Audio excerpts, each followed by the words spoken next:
Hello, Sold viewers. Big Ronnie here with another Sold Stay at Home series interview where we go into artists' homes and studios right now during the pandemic and show you how they're living, how they're working, what they're working, how they're dealing, try to get some tips out of them, see what they're listening to, all that fun stuff. You know how we do here over here at Sold. We get all up in it.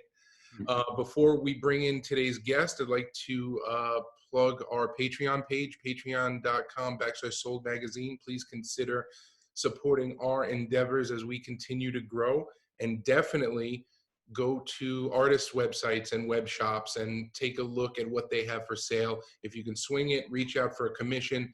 A lot of artists are waiting for their next sale right now, and they don't know where it's coming from because the gallery scene is affected, and people getting around and selling their stuff on the street where a lot of people would be doing it this time of year can't do it. So try and help out the artists as best you can. All right, today we're going to talk to Bisco Smith. Bisco, how you doing today? I'm all right, man. Happy to be here and happy to be healthy, you know? Good. Same here. Now, we last saw you at Sold Magazine in 2017 when we came into your studio for a visit that told a little of your story. Yep, I remember that. A few studios ago. Oh, was it really? Yeah. That was in Ridgewood, and I think that was my first studio when I moved back to New York. I'm on now my third studio since then. But I'm in this one for a while. I got it to the space I need it, you know. Well, I love. We'll talk about the monochromaticness and stuff like that, and let's just start off. You have said several times in interviews that what you love is the high contrast nature of your art. Is this a really good time considering all of the abrasive opinions one way or another to feel inspired to create right now?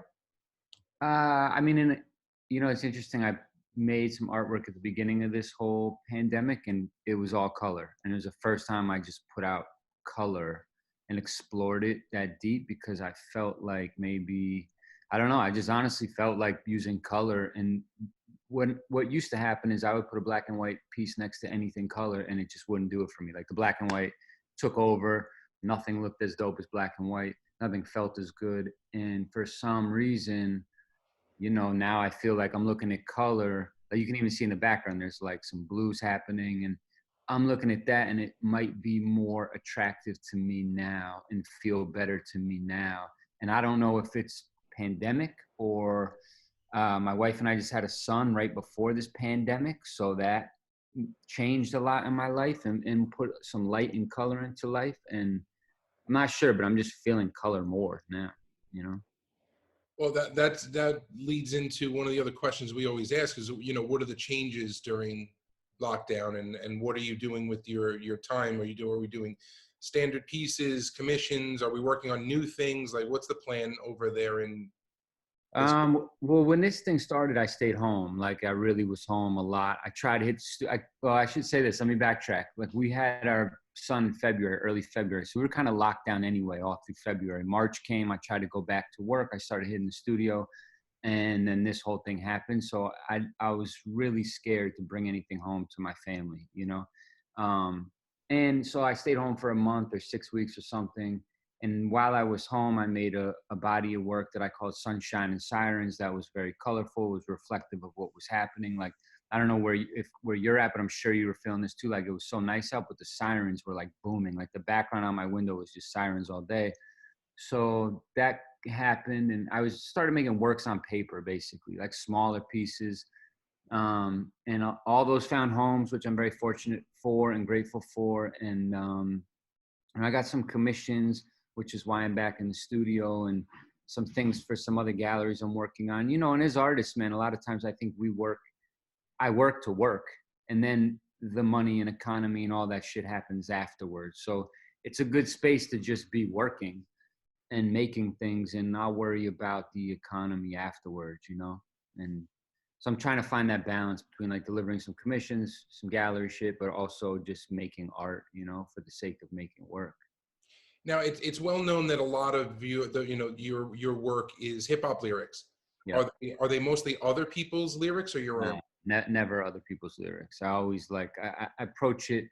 You know, I spent a lot of my life making hip hop records and freestyling, just being in that energy. And yeah, like my brain just works like that. Like I put beats on and this shit just starts talking to me. And so this whole style that I've been on for years now is like kind of just spawned from a moment of writing the freestyles that were happening in my head. And so everything is like sometimes I'll premeditate it and write it out ahead of time. And if it's a commission, maybe I'm writing specifically about something. But a lot of times, man, I just get it all prepared. Like you see these blank canvases in the background, they're just waiting for my moment to feel I should inspired or just put myself there to let out whatever comes out, you know. What do you listen to while you're working? Mostly beats, just all like instrumental hip hop shit. And you know where I'm at these days, like it's weird because I just Spotify playlist, man, you know, and if some shit like hits, I'll just loop that and let that rock, or I'll make my own beats too. Like even this pandemic, I started making beats on MPC Live and got back into that for the first part of it, and then I just fell back deep into the visual again and kept it moving there, you know. Do you like the busier stuff or just straight boom bap? Depends, man. Honestly, I like moody shit. You know, like I could take a rainy New York day and put on the right moody beats and I'm good. Like that to me feels like that's the best. When it's sunny out, I want like dub reggae on. You know what I'm saying? I want to feel like I'm on an island. But when it's rainy in Gotham and the beats are heavy, like that's the vibe, you know? Beautiful day today. Did you get out there at all? I did. I just went to Home Depot, man, and that shit is weird. But yeah, I was outside and it's weird to be out in the city right now, you know, like the city's moving and you can feel it picking up more. Um, I have a feeling we'll pick up and then reverse again, you know, but I did get outside. And where we live is by Prospect Park. So we've been fortunate, man, to be able to get out and like stroll the park and get some air, you know? I think it's critical to get outside now, even for just a walk around the block with the Oh, baby. You know, yeah, just get out of your space and refresh the air when you open the doors and stuff like that. When you get out, are you 100%. guys? How are you guys dealing with the lockdown? Are you handling it well? Yeah, I mean, you know, nature of this work is self-isolation kind of, right? Like socially distant anyway. Having a baby really put us even more distant. My wife and I work together in the studio. She does the photos, the video, a lot of different work in the studio. So parenting for us is like we're just like team working like we always teamwork, you know? So that's been good and calm and think we're doing a good job. And you know, if we didn't have the park, man, I'd probably be losing my mind. But we moved to around the park, like a block from the park, 2 months before this hit. You know, so we're like exploring the park and getting nature. And I don't know if I was like cooped up in the crib or I had to walk around the block that was, you know, tight and busy. Maybe I'd feel different. But the park's been a savior for sure. A lot of the people that we speak with are saying, staying in my house is really kind of my, it's I not. feel that. I feel that though. Like, you know, it's weird. You take away this pressure that, you know, and it's a pressure that I think we feed off of, especially being here in New York, like that energy and that constant momentum of always things happening and feeling like you can go out at any time and access and do whatever. To now, it's like, all right, I don't have to do anything, and there's something sort of I don't know, relax. There's a relaxing time, and you know, if we're all fortunate to be healthy, I mean, that's the thing. I just keep thinking, like, you know, even if this pandemic, if even if I'm stressed out about this shit, it's like, yo, like I'm healthy, my family's healthy, we got food, we got a roof, I'm making art. Thank God, I'm not in like, you know, the restaurant business, and I have friends that opened major restaurants right before this shit hit. Like they're just frozen in time, and I'm feeling for them, you know. So from my vantage point, like you know, it is what it is. And yeah, it's nice to be home. And I also had the baby, and that really is like, I don't even know which is which, like the pandemic or the parenting, and which one is, do you know what I'm saying? Like my life changed so drastically, and then the world changed. And I don't know, you know, but for me, it's almost this weird extended maternity leave too. You know, I even got like the government sent me money, like they sent all of us money for a little maternity leave. So I think the hard part though is not seeing like friends and family, man. That's I could live without like doing other shit, but you know, it'd be nice to to kick it and be around people. How's your wife holding up? She's good, man. Thanks for asking. Yeah, she's good. I mean, learning how to be a mother and also creating. She's writing. She's working on some video stuff. So she's being productive and also just enjoying motherhood, and not being in the studio. Like I'm only here solo. Are you trying to be super dad where you can? What, what do you mean? Just helping out where you can Oh and yeah, pushing bro. people. I'm home as much as possible. I mean, my schedule's like I'm like today. I was up at 6. I was with the baby until about 1:30, and hung out with the family. And then I went to Home Depot. Now I'm here, and that's like my everyday. I stay home in the morning for the first half, and if I got work, I'll come to studio until maybe I'll be here till 11 tonight or something like that. But I'm also, time is fast, bro. And like I don't even know how. What are we in 8 weeks of this thing right now? I feel like this is. It's almost day 60. I mean, that's crazy. That to me, how do you feel? I mean, this shit went by fast. I'm really surprised I'm holding up as well as I am, frankly. Are you guys feeling all right over there? It's everybody's safe, everybody's healthy. We take our temperatures just to play it safe. We don't go any further than the supermarket when we have to. Yeah. But I don't think a lot of people. I'm sorry, I know a lot of people across the country have not taken the precautionary measures of the average New Yorker right now. Interesting. Really? Like you're talking to people and they're just out and about, living life regular? Well, the other artists that we see that we've spoken to around the globe, a lot of their cities are already reopening.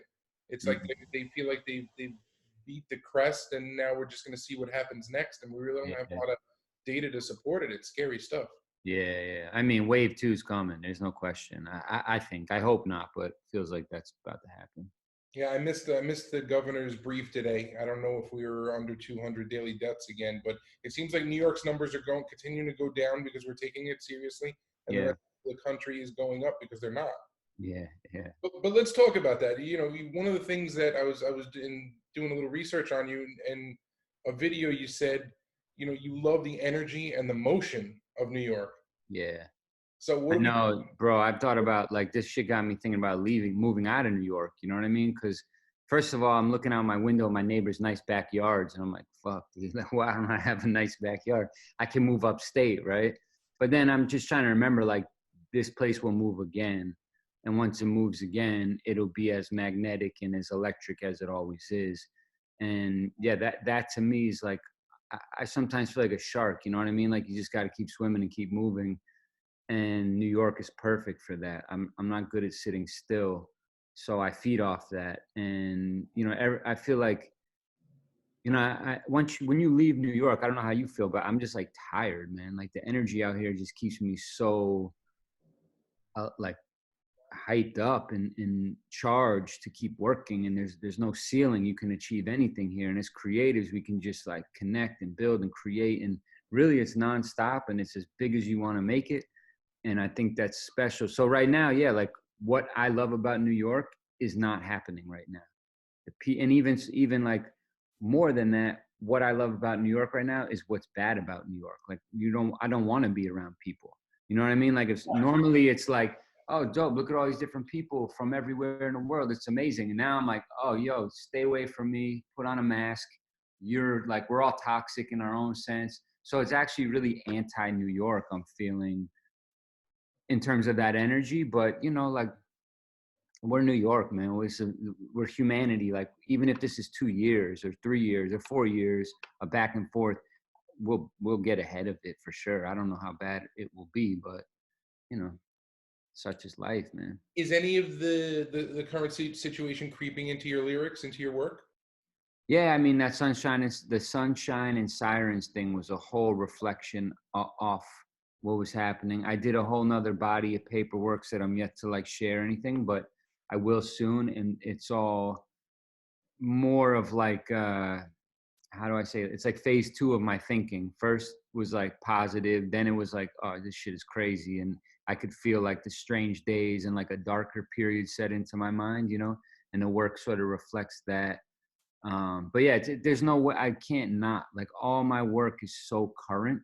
And I'll even like when I do walls and a lot of times like I don't even know. I mean, I know what I'm going to paint aesthetically, but I'll wait for something to happen on the street to inform what I'm about to write, So I can't escape reflection of the moment for sure. But you're not one to intentionally keep a certain aspect of the current culture out of your work. We spoke to an artist this morning that said that they would never, put a mask on one of their characters, so to speak. Yeah, They yeah. would just capitalize on the COVID epidemic type of situation. I mean, I guess that maybe how you do it, would it be capitalizing? I mean, I don't know. I feel like for me, art is about reacting to what's happening in my mind and in the world.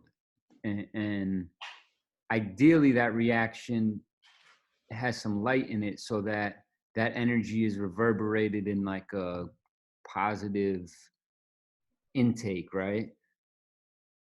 So if you're saying, I would say if I'm saying something, well, I don't know, man. I mean, to each his own. It's art, right? Like I don't do characters with masks, and I don't do pop art like people and shit. Like I wouldn't put, like I'm sure someone did like a Frida Kahlo with the mask on, or fucking Basquiat and Warhol with masks on. Like that shit is not what I would be doing. To each his own, but that to me feels like capitalizing. But then you're already capitalizing on Basquiat and Frida Kahlo and all that other shit that you already know sells, and that's a whole nother rabbit hole.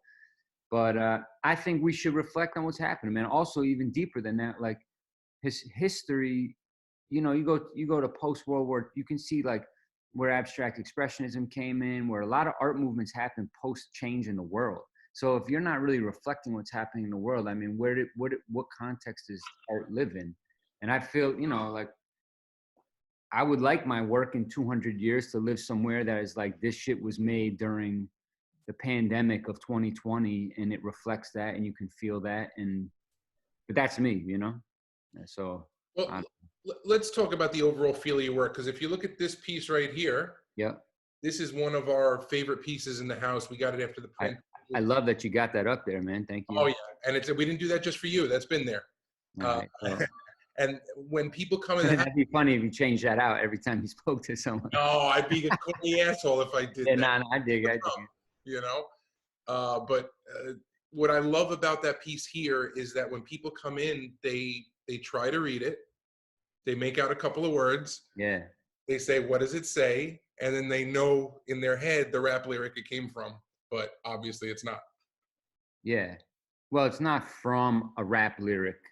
It's from that's from the show I think at Manifest, right? And yeah, and it's like thoughts turn to words, words turn to actions, actions turn to outcome, laws of attraction. And Yep. that was a writing that I wrote while working on a body of work that yeah, it's weird. Actually, I was right before Donald Trump got elected, and then the work changed.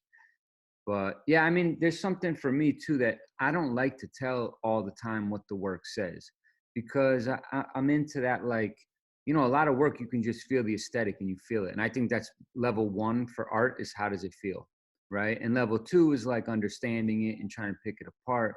And level three, there's all these different levels. But layer one, if you feel it, that's great. Layer two, if you spend time with it and pick it apart and understand it, then it's going to speak more to you. So there's these different pieces of depth versus like, I'm looking at, I don't know, something else that you just get like right away. You get it. Okay, cool. You have a 1 second interaction. Amazing. Keep it moving. I don't know. There's something to mystery maybe is cool to me. What I love is every artist is different. We speak to some people that say that they want their art to be immediately recognizable if they were driving by in a car. Yeah, And you yeah, didn't have to study it. And then there's other people that said, "No, I want you to sit down with a chair in front of my shit." yeah, yeah. You Well, know, I actually want both. And I think like you can look at my style and like see it from a passing car and say like, oh, he did that. But if you try to read the shit in the passing car, good luck. You know what I'm saying? Like it ain't gonna happen. well, I think your work, like a lot of text-based artists are, the prophetic ones today, because you can't always, a picture tells 1,000 words, but you can't always tell exactly what you're trying to convey with a picture, like you Totally. can with words. Yeah, if I let you know what it says. You know? Yeah. And honestly, sometimes like when this started coming out of me, this style, I thought if I told people what it said, it would kill the vulnerability. And then in turn, it would make me think when I'm creating it, which would be anti the whole process for me. because I want a meditation. I want to be in it, and I don't want to think. I think all day about shit. So like when I'm actually painting, I want the escape. I want to be in the moment. I don't want to think about what I did yesterday or what's happening tomorrow or in 10 minutes. I just want to be in it. So if I have to think about what I'm writing because I'm going to tell people, then it takes away from the whole thing. Because then I can't fuck up. I'm not the best speller. Like shit comes out, you know. So that's what it started as, this thing where like I didn't want to tell anybody anything. Now I think there's a value, and I've learned the value over time to let people know what it says. Because I think if you live with a piece of work, like that piece behind you talks about laws of attraction and like this whole idea, if you live with that and every day you look at it and that's the quick thought you have, like, oh, that's what it makes you think about, then that is shifting your day. You know what I'm saying? But if you don't know what it says, it's a cool picture. Yep. So there's that balance, you know? Well, I think your work is, and I'm only loosely comparing the two styles, but I think your work is akin to a stencil artist in that so much time goes into the preparation before the paint actually hits the canvas. Yeah, that's a good way to put it, man. That by the time you get up there, you're swinging for the fences. You're up there like you did 50 of these. Sure, totally. Yeah, I mean, depends on that style. Yes, abstract, more layered style, not so much. But yeah, I mean, I spend a lot of time prepping, stretching, wrapping, shooting. A lot of energy goes into the pieces other than just the actual act of putting those brush strokes onto it, you know? But those brush strokes also, like, I've been practicing that shit almost my whole life. So now it's just second nature to do that, you know? What hopes would you say you have for the art scene, the community, the galleries coming out of this pandemic? I don't want to assume that we can all do the same thing and make anything better other than taking care of ourselves. But what do you think might shake up the scene or be good for the scene about this? I don't know, man. That's a good question. It's something I've not considered. What would be good? I mean, maybe here's one thing, and I don't know if it's good or bad or just a reflection, but a lot of shit is going virtual right now, right? There's these virtual galleries, and I just don't feel it. And I think a lot of people don't feel it. And it's a good way to show work and stuff, but the soul is gone. And maybe we'll appreciate the soul of actually physically being in spaces. And, you know, as we move more and more into a tech world and everything's behind glass and these screens and shit.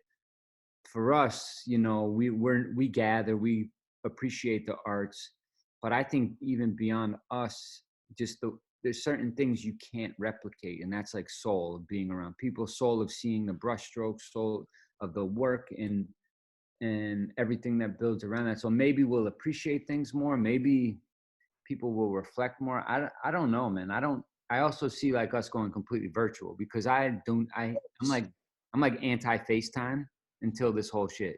And now I'm on Zoom every other day and I'm comfortable with it. So it's cracked my like shell of this kind of communication, which in turn is cracking the shell into like a deeper tech world. And so I see it a little different. I see it as the difference between a drum machine and a real drum kit for your piece. They're both going to get the job done. One's going to have a little more soul. One's going to have a little bit more feel. One you're going to be able to hopefully immediately identify and connect to. But that doesn't mean the other one's bad, and you may not want to turn up the fidelity on it when you saw it after the lockdown. So I think the virtual, even though you may not be the ideal customer for it, totally. Virtual, there could be a huge. What if every millennial preferred it? Well, then we're going to. I mean, I agree, bro. I think that's for me, but yeah, like you can go tour a gallery through virtual is amazing, and if you got the Oculus joints and you're actually walking through it, I mean that's incredible.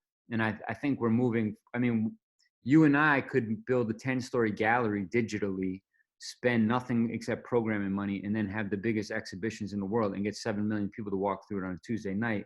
If we push it like that, because it's virtual, right? Sounds good. Next Tuesday? Yeah. Let's do it. All right, cool. 10 stories, 7 million people. That's it. I'm in. But you know what I'm saying? Like, look at are you familiar with the Swiss Beats thing that they're doing? Like him and Timberland did the Versus shit, and they just had like 1 billion impressions on the Badu and Jill Scott. I mean, Oh, we watched every second of it. We loved it. I missed that one, but like a fucking billion people, man, or a billion impressions. Like Yep. that's incredible. You can't get that in a physical space, but you also can't feel it the same way. I don't know. Yeah, I don't know. Negative, positive, who knows, man. I I guess I just hope like humanity. I hope these waves don't get too big. Like I hope this is the biggest wave that rolls through, and we all are smart, and you know, the world doesn't roll with like the Spanish flu, like another wave where we're really fucked. I hope the same thing. But Bisco, that was a very quick 25 minutes, and I think I'm going to wrap it up here before people's Cool. attention span start dropping. I really appreciate the time. I look forward to Yeah, man. seeing you on the other end.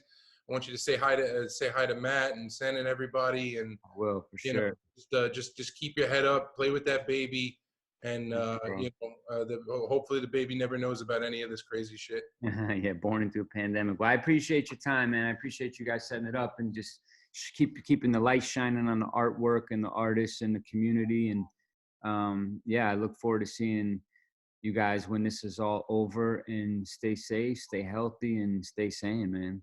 Same. I'll see you on the other side for sure. Keep painting, brother. We'll be there. All right, cool, man. Thank you. Later.